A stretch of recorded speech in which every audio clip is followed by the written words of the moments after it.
what would it be, and flesh that out, not just what their feelings were.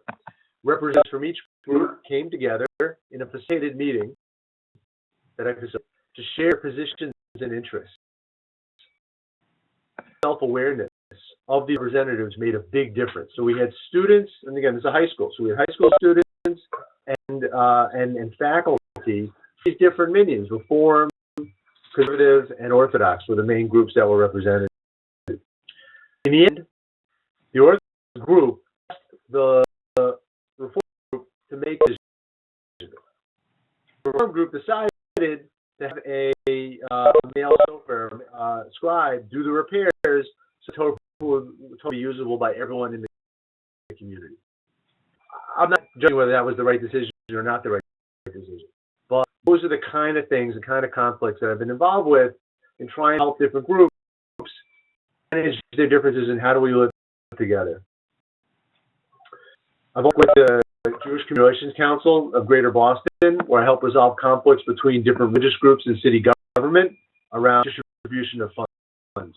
At the same time, I worked at the local mediation center. I was trained in mediating divorce agreements and small claims in the local court system.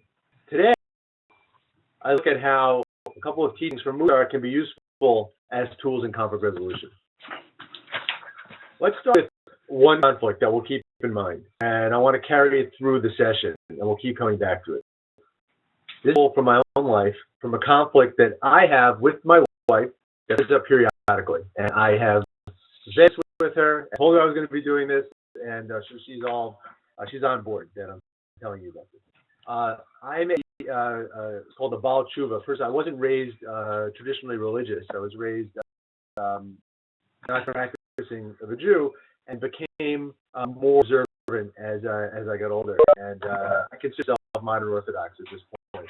My wife is traditional, but does not consider herself Orthodox. And I became more religious after we got married. When it came time to send our children to elementary school, I felt strongly that they go to the modern Orthodox school. My wife preferred that they go to the liberal Jewish school. The choice of school became a symbol of our religious visions for us and our family. We bugger, self-righteous, resist, desperation, and despair with each other at various points during the process. These children, I would say, these are my children, she would say. Finding out that they're our children, and we need to create a family culture that could hold our differences. And this is way been in this, the despair, it's hard, they can be hard. On the solution, I want to use this example, I'll tell you at the end, but I'll use this example to explore key Mussar conflicts, key Mussar ideas and conflicts. A background in Mussar. People on this phone, I'm assuming, already have that background, what Mussar is. But what I'm bringing are things I've learned from Shlomo Volbe and Rav Eliyahu Dessler, are two of the primary teachers that we've been learning them today. Rav tells us that the starting point of Mussar practice is something hitlamdu. The translated as being a self-learner. It's the reflexive form of the verb to learn. So hitlamdu, to be a mitlamed, to be someone who is a self-learner, really I'd say to have a mindset is hitlamdu. You take the world. It's the idea that we're in this world to constantly learn and grow. Usually when we're in conflict, our attitude is, why is it happening to me? This is fair. And we just want the conflict to go away. The Folger, their work on transformative mediation, talk about in conflict, we become destabilized. And when we're stabilized, a fight-flight thing kicks in. Our whole vision narrows, and the stance of this person's against me, and could be flexible in thinking becomes much more difficult in that state of being destabilized. What I learned in that moment. The conflict opens a very different way. Instead of resenting the conflict, what's this conflict coming to teach me about myself and others around me? What do I conflict from the fact that it's happening now? This opens the heart and mind. To create emotional space necessary to generate new ideas. The solution resulting from a heat non-do perspective will be very different from one arrived at by parties that just want to end the conflict. In Mussar, according to our bring heat non-do perspective to everything we do. Whether we're working on patients, how do I practice being patient? Rabbi even says, he goes as far as saying that even to the day we die, we are dying, we're practicing dying. It's a whole way of life to practice heat non-do. Perspective to my conflict about schools of life, I would ask, okay, what do I have to learn from this conflict of life about our children's education? What is this teaching me? Let's step back and ask all kinds of interesting thoughts arise. What do I learn? I learned that I care deeply that my and their usage. I for a school to give that to them. I can and with joy share how much I love Judaism. I feel about education. Fear is not necessarily rational because we are deeply committed to Jewish life.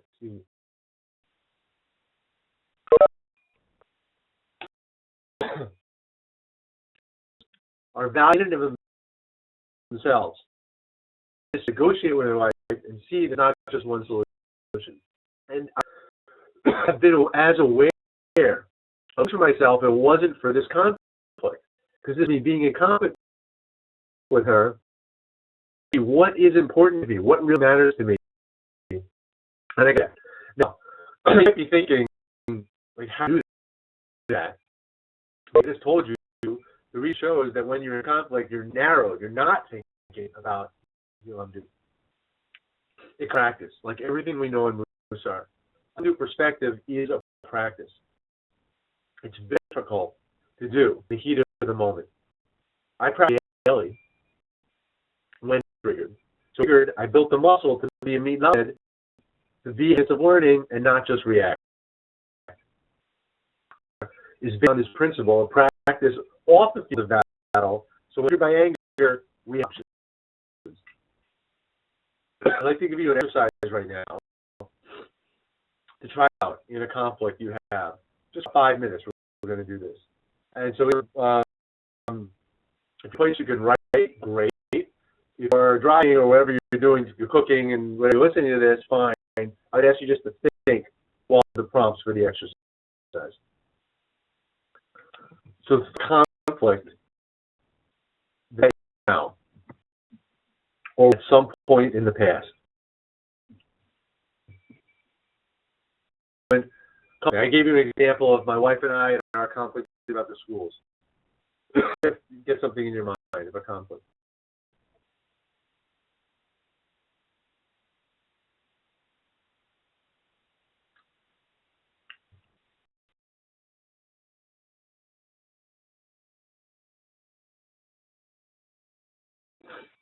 Now, I'm going to do apply a learning perspective. The first, just take a breath.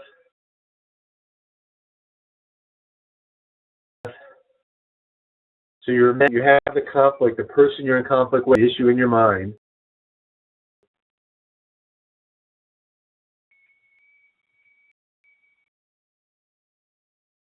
And again, if it's not a personal conflict, you want to take something in the public sector, like control, immigration, many things our society, your United States right now is in conflict about.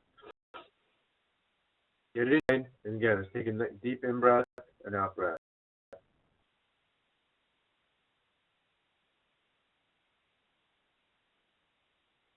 One more.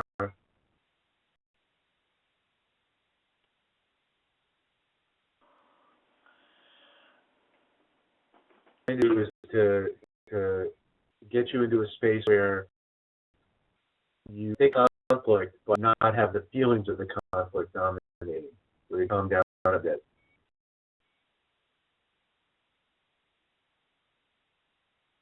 Now, a couple right now to write what thing you can learn of yourself in this conflict. If you have a heat and undo perspective to it, what's one or two learnings out of this? Or about going control or something for the country. What are the two learnings we have about the country through that? Do a couple minutes to write quietly right now.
Okay, and so you can write more on your own, and we're going to open up for questions and comments. So I'll go through the talk, and then we'll open it up and come back to this.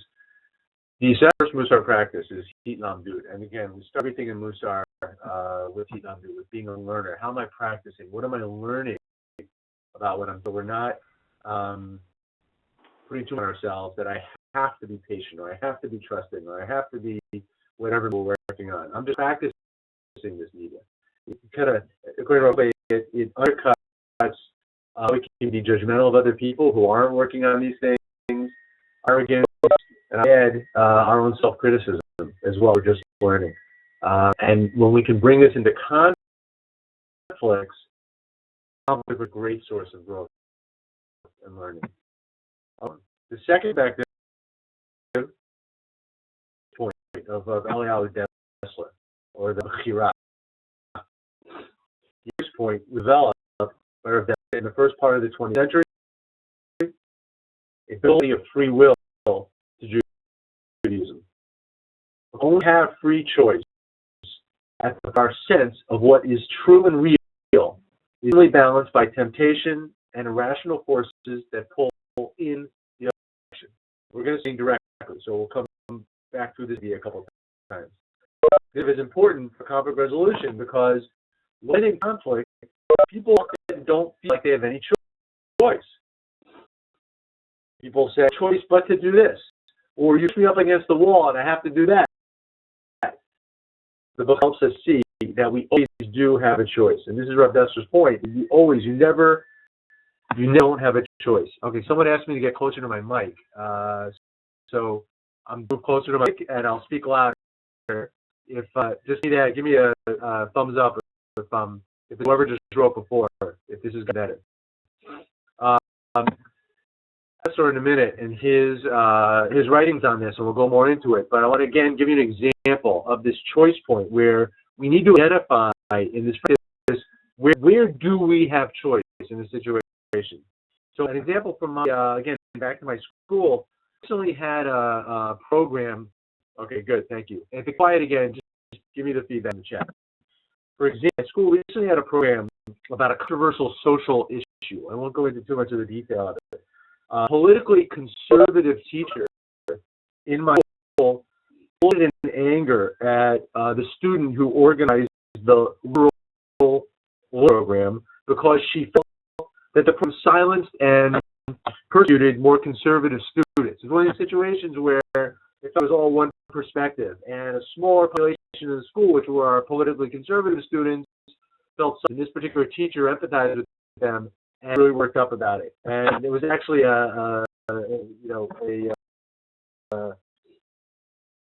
unpleasant occasion between them.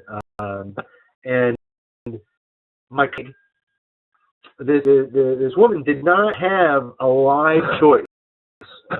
Saw the student after the program, after everyone kind of poured a hall and they saw each other. There wasn't a real moment of choice there because she was already way too triggered in that moment. Her mechanism was already operating, and her real thoughtful mind was overwhelmed. The choice moment was earlier in the day, when she first noticed how upset she was about the upcoming program. A real choice to admit to herself she was upset and to talk to a trusted colleague about how to respond in this situation. On the other side, she pulled to handle the situation by herself.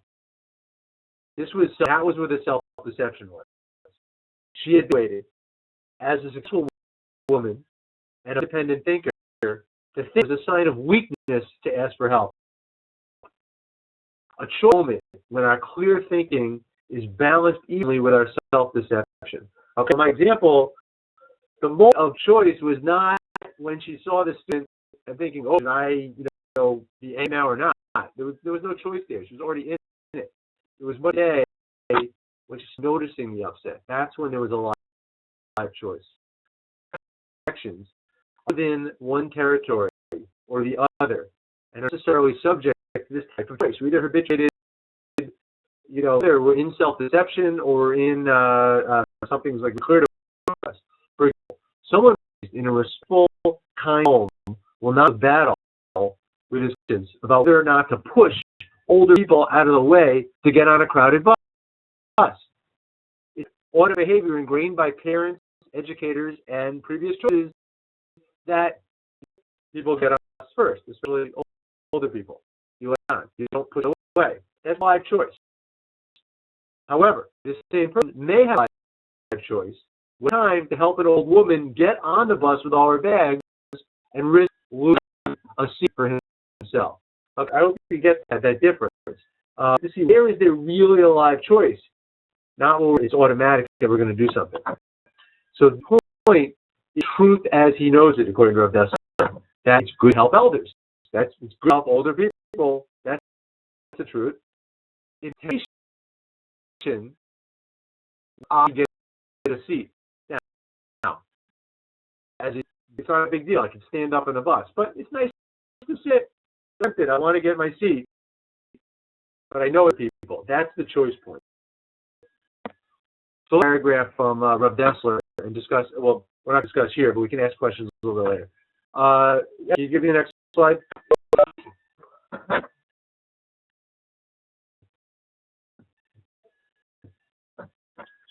And it was a little bit small, so feel free to use your controls and make cells on your computer. This is from Rav Dessler's essay. And if people are experienced Mussar practitioners, you've come across this in this. but it's always good looking at it again. Translation is Rabbi Carmel in his book Strive for Truth, which is a volume of Rav Dessler's Miktav Eliyahu, which is a 5-volume collection of Rav Dessler's writings. This is the first part. Everyone has free choice. At the point meets falsehood.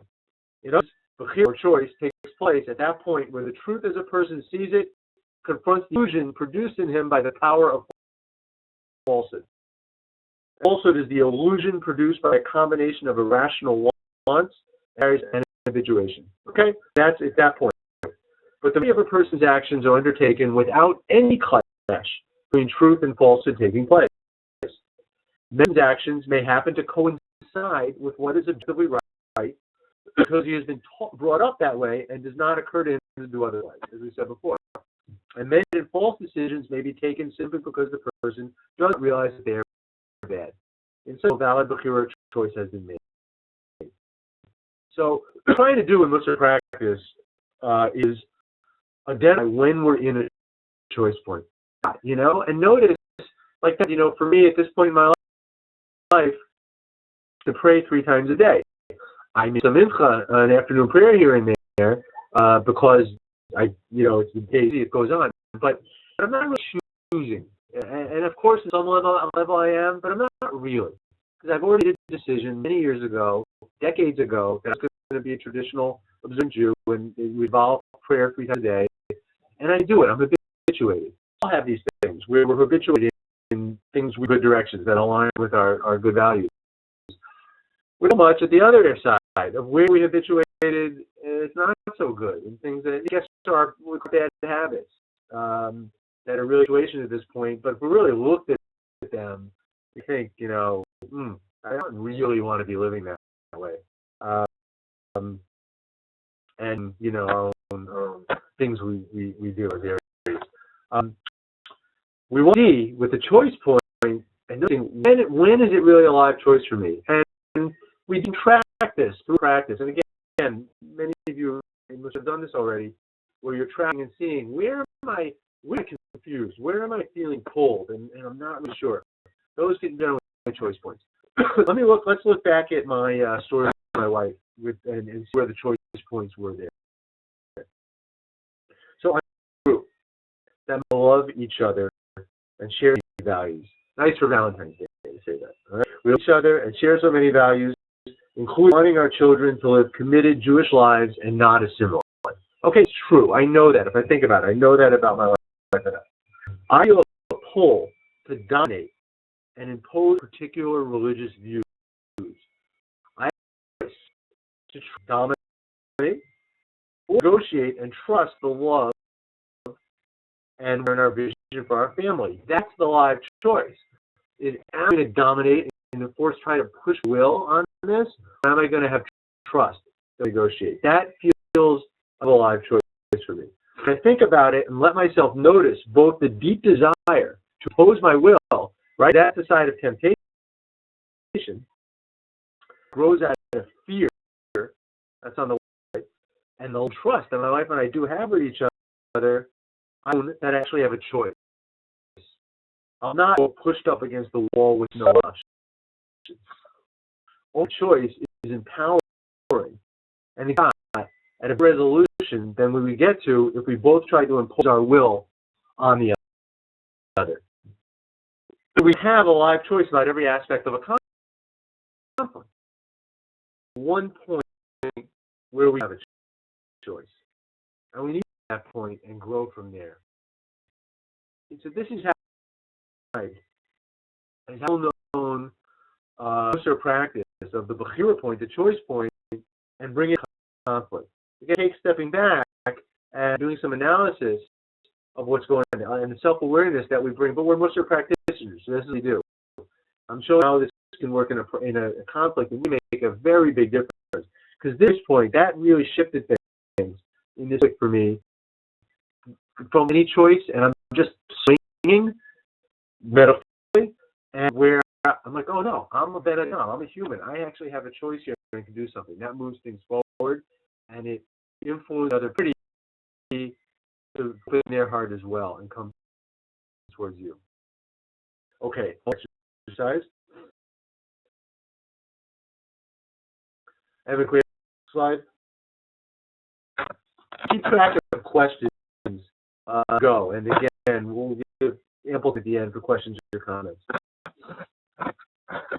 Okay, I'm going to focus on the first prompt here and have you do that. If that prompt doesn't apply, like you don't have a conflict you're working with, then we then go to the other prompts. But it take about 3 or 4 minutes right now, and for you to identify a choice point that or another person was faced with in the conflict you described earlier, that you wrote about for he do. Is the truth as one knows it, quote unquote, for Rav Dessler? What do you know is right and true? And where's the possible self-deception or temptations that make it hard to do what would be the right thing? And again, I know this from teaching this many times, this concept that it's not always like yeah, one bad, one good. There's often positive choices that we're just seeing two positives or two negatives. What we're trying to do here is figure out where is more temptation in you, and there is more awareness and reality on the other side, relatively. That prompt, take 3 minutes, right, and if it doesn't work for you, you take a look at these 2 other prompts up here. I'll just read them for the listening who aren't looking. Describe experience where you noticed you grew in your ability to manage conflict, or in general, based on choices you made. Okay, how are your choices? Your own behaviors in conflicts or in life in general that are habitual. As we talked about before, can we notice places in ourselves that just run by habit? Those are prompts. But the first one, what was pulling in both sides of the choice in the conflict you were in? Okay, I'll give you a few minutes of quiet to just work on that.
set up. And again, you please feel free to work on your own time. I did a piece about the choice point I mentioned there in one of the prompts is the growth aspect of this. That also tells us that we're growing and bringing more into our awareness and more sense of reality and truth, or the other direction. If we just towards our temptations, more become doubt more. He quotes the statement by the rabbis that someone who does a wrongdoing twice, it's no longer a wrongdoing to that person because they convince themselves only themselves in that direction. So choices are essential, again, basic Mussar theory to our habituation and growth. And what we're trying to do here with talking about conflict in this framework is it's all growth. And these can be incredibly growthful if we apply our Mussar practice to it.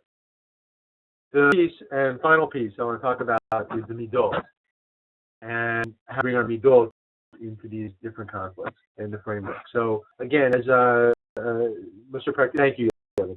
As Mussar practitioners know, the middot are our levers for growth. And my phrase from Rabbi David Jaffe, I know some of you have heard this from him directly or from me, because I always repeat it, but others here might not have heard it. What's the role of the middot in our lives? The airplane has instruments and controls. He can be paired with an airplane, human beings. He says the pilot uses these to tell where the plane is flying, how high or not. So let's say an altimeter is an instrument that gives data to the pilot about how the plane is doing. Same with us, we have instruments. We have our cells. We have our physical bodies. Tweet back this morning. I got to think, what data is that giving me? Probably means I need to get to the physical therapist. But our bodies are giving us information. The emotional states, our moods. What information is that giving us? We have our relationships, our instrument. They're what quality of my relationship with my partner, with my kids, my parents, my kids. That's information. We have our spirituality, our relationship with God.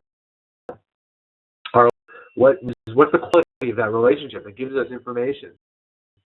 So just we have these instruments. So the pilot has an instrument telling how to fly, but sees that it needs to go down, and the plane flying too high is not going to bang the altimeter. It's not going to bang on the instrument. That doesn't make any sense. The pilot's going to look for the controls and press the down button. So for us as humans, if we have issues going in a relationship and we're getting information that something's wrong in a relationship, we should bang on our instrument. That person just gets information, her instrument.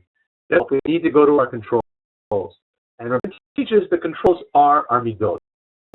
The middot are levers for change where we can move, change things. Now, you never talk to someone about a problem you're having with them. Of course you do. But in Mussar, our first move is always internal and looking inside. Where am I middot off in the situation? Those are our levers. And we want it for, again, in a conflict where we're getting information, we're getting data, if something's happening here, being activated in that particular conflict, and what's happening here. So for me, for example, the middot, my conflict with my wife, bitachon, trust. I'm deeply, as I said, and not trusting my connection to Judaism, or ability to transmit the tradition. If I want to be honest with myself, why I'm so worked up, is not very strong. My trust is not very strong there. Respect, perspective on things. That these key middot on my own soul curriculum as conflict, activated. One of them is my contribution to the conflict.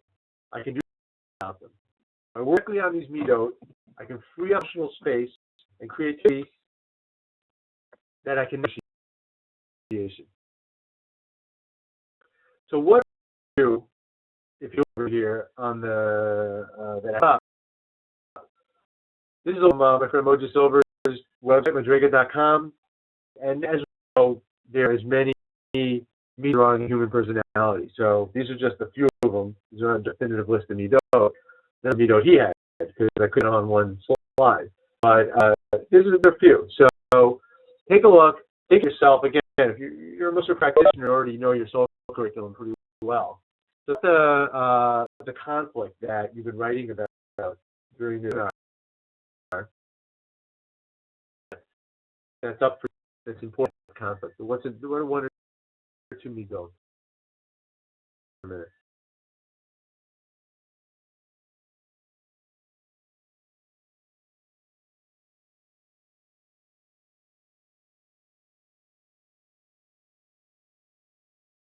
And how does or those pull on your Bechira point, your choice point?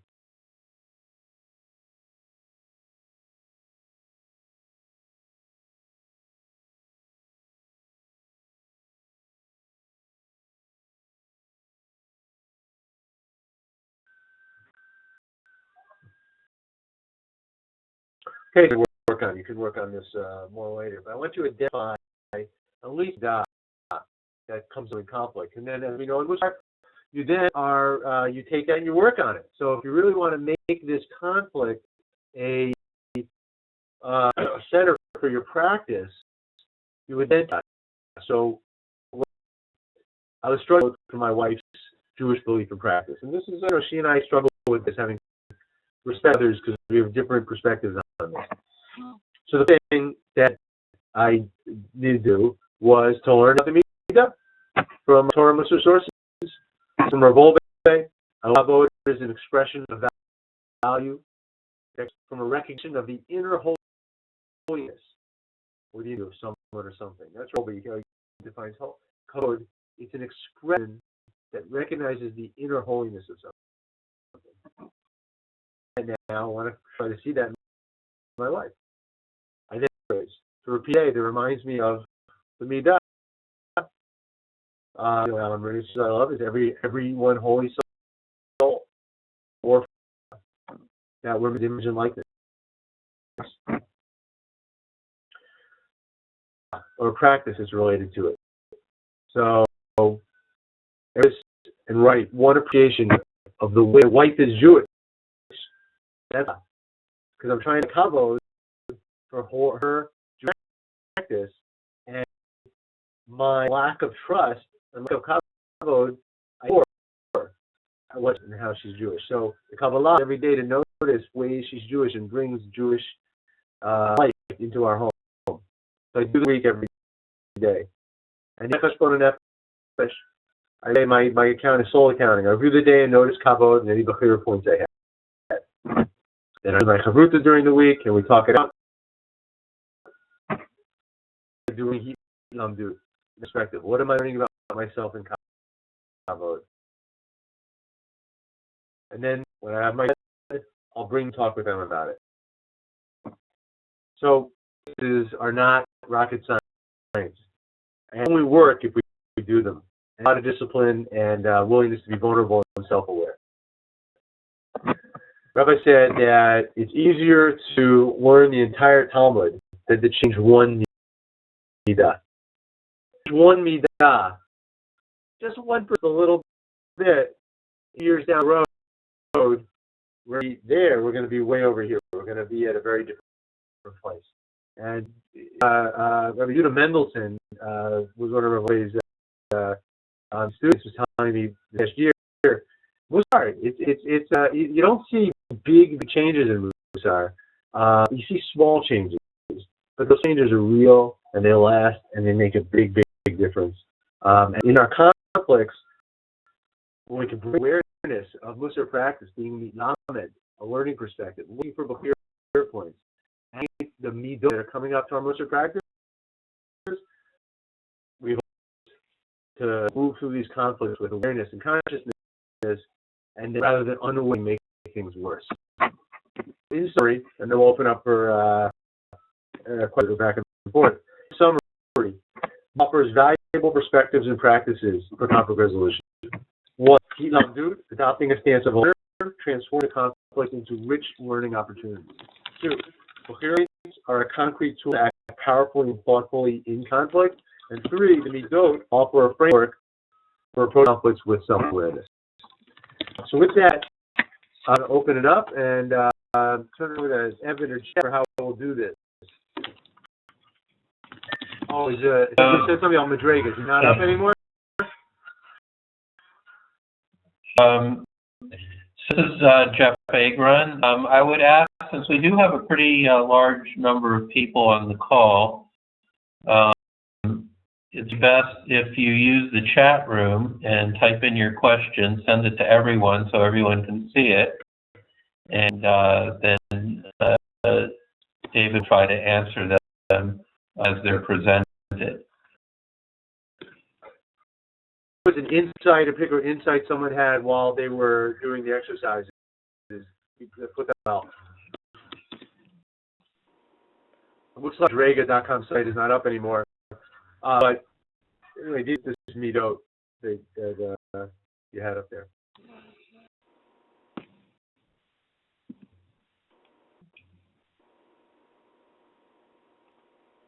I do see the list of middot for Madriga, so your screen may have tabs at the top of everyone's screen that you can click to go back to the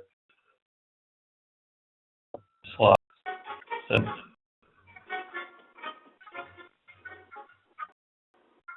where is it going to? Any questions I would like to put in the chat? If you feel that you would ask it directly, you can unmute yourself. Next to your name under participants, there is a microphone. You can unmute yourself. We would have you ask your question, then mute yourself again to cut down on background noise. That as well.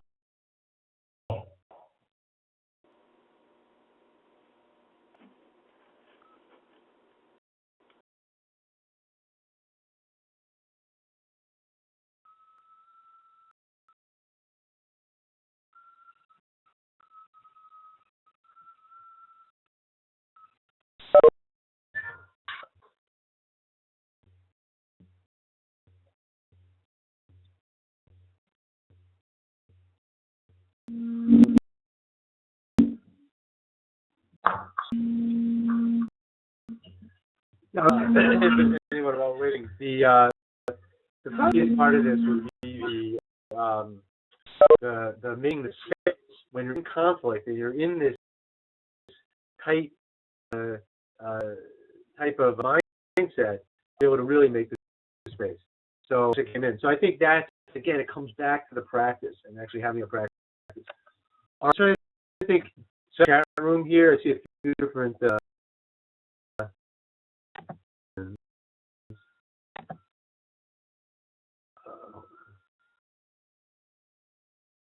Here we go. Questions there.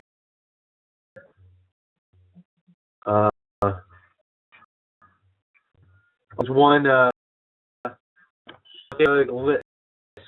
Where did it go? I'm trying to look at my chat room here. So the site is not up there. There's a list. Where can we get these lists? They're there. You know, there's a few out there. I know the Mussar Institute has. Jeff, doesn't the Mussar Institute website have a list of middot? The website does. Under different courses, there's listed middot. This list, when I send the link to the recording out, I'll send this the slides so people have them, and so you'll have this list. So you don't have to write, you don't have to rush to write down. You'll get the slides. I think if you also just do a search online of lists of middot, you'll come up with all different kinds of lists. You know, depending on the book you're and doing it. So. Also, I'm trying to think. Leadership, I think, has something. Everyday Holiness in the back has. So there, these lists. Any suggestions on how to stop yourself before conflict escalates? That's that's the Bechira point practice.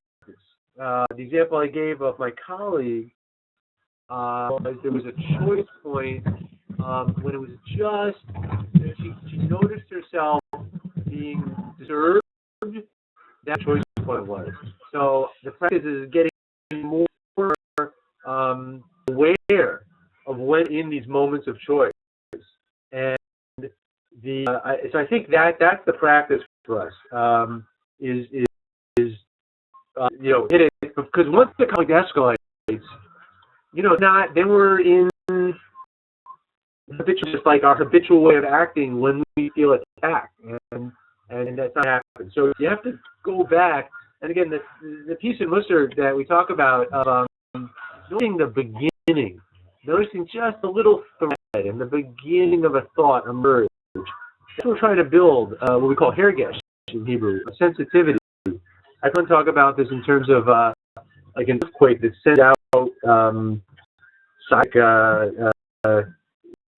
these ripples. I don't remember his analogy, but it's this idea that something starts really small and then comes up big. So more awareness of when we're actually in choice. That would be my suggestion. There's a bunch of questions here. I say that a Bechira point is weird thinking meets self-deception. Can you define self-deception more clearly? Yeah, and hi, Richard. That's Richard Jackman. So that's a thing in Rabbi Dessler, really, what's talking about there?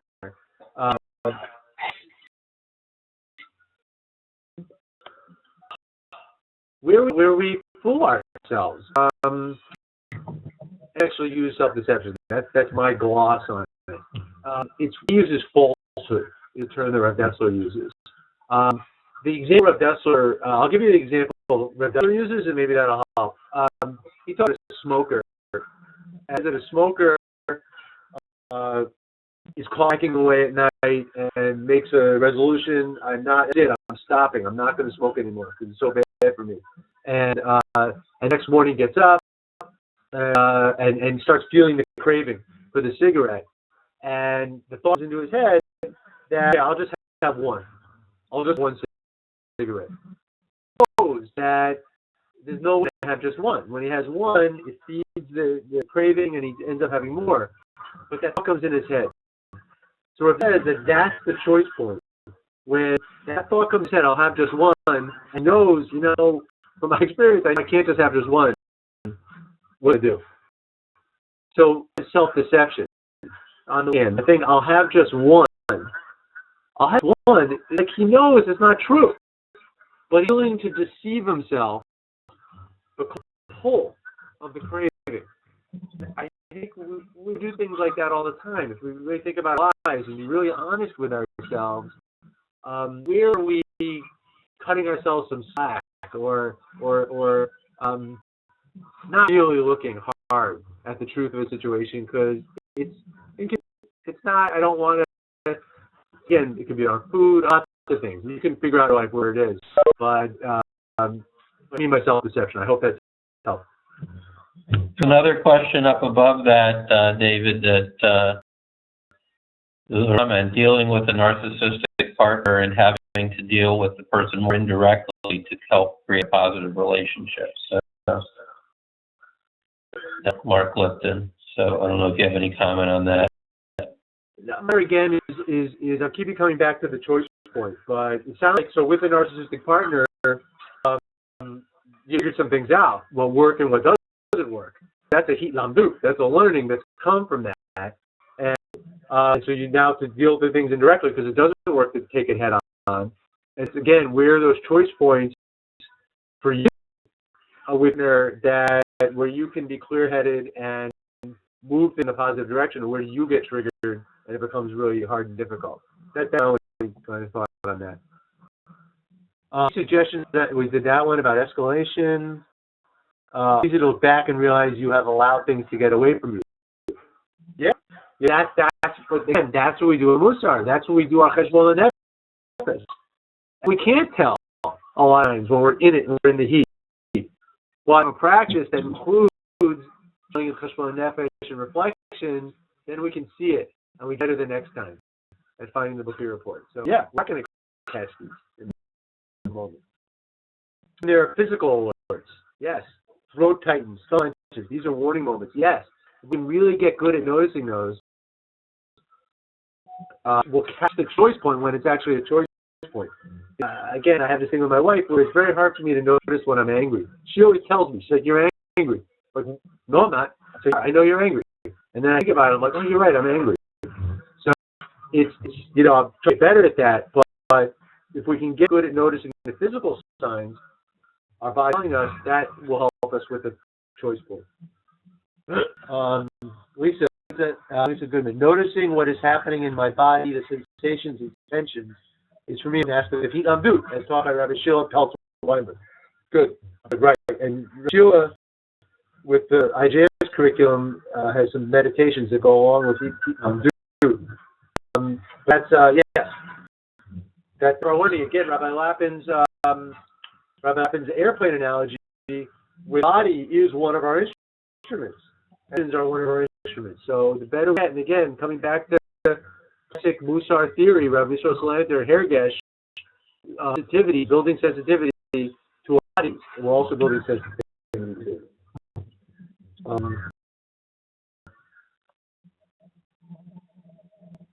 Okay, I think that might be it. Let me see if there's others. But they're wonderful. Again, I can thank you, Lisa and Hattie, for being out. I think it's, I said about the body, but we can kind of right to the head and the relationships. But our bodies are so valuable. My wife's book right now, I wish I could tell the name of it. I think The Body Keeps the Score is the name. And trauma, and how just by listening to your body and see your traumas in your body, you can learn so much. Any other questions? There's a couple minutes left.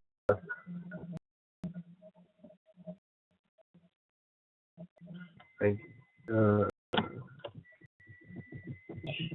Can you say a few words about what we're going to have additional webinars that are related to this topic. Oh, I see there's a question from Yoram and Amy. So if you want to take a look, there's a few more questions.